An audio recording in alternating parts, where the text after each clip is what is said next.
విద్య నిగూఢ గుప్తమగు విత్తము రూపము పురుషాలికిన్ విద్య యశస్సు భోగకరి విద్య గురుండు విదేశ బంధుడన్ విద్య విశిష్ట దైవతం విద్యకు సాటి ధనంబు లేదిలన్ విద్యను ప్రాల పూజితము విద్య నెరుంగవాడు మర్త్యుడే.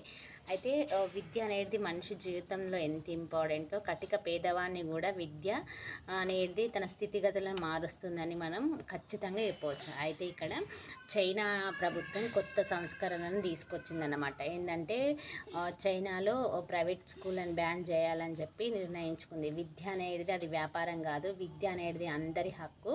సో ప్రభుత్వ బళ్ళల్లో పిల్లలను మెంటల్ టార్చర్ చేస్తూ అసలు అధిక ఫీజులు వసూలు చేసి వాళ్ళపైన ఆర్థిక భారం కలగకుండా ఈ మంచి ప్రతిపాదన అనేది తీసుకొచ్చింది. సో ఎందుకంటే ఇప్పుడు ప్రైవేట్ స్కూల్ ఎలా ఉంటాయి, అసలు ఎల్కేజీ అని చెప్పి నర్సరీ ఎల్కేజీకి 50,000 ఆగుతారండి. అందులో ఎల్కేజీలో చెప్పేటి ఏముంటే ఆల్ఫాబెట్స్ మనం కూడా తల్లిదండ్రులు ఇంట్లో నేర్పించుకోవచ్చు.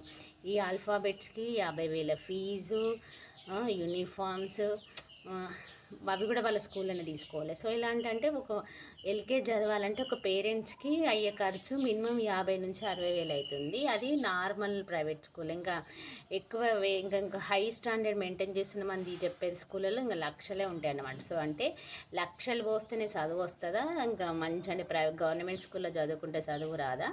అసలు పురాణ కాలంలో అసలు తల్లిదండ్రులు పిల్లల్ని గురువుల వద్ద వదిలేసేవాళ్ళని. వాళ్ళ విద్యాభ్యాసం పూర్తయ్యే వరకు మంచి గుణగణాలు నేర్పించాలని చెప్పి గురువు దగ్గరనే వదిలేసేవాళ్ళు అన్నమాట.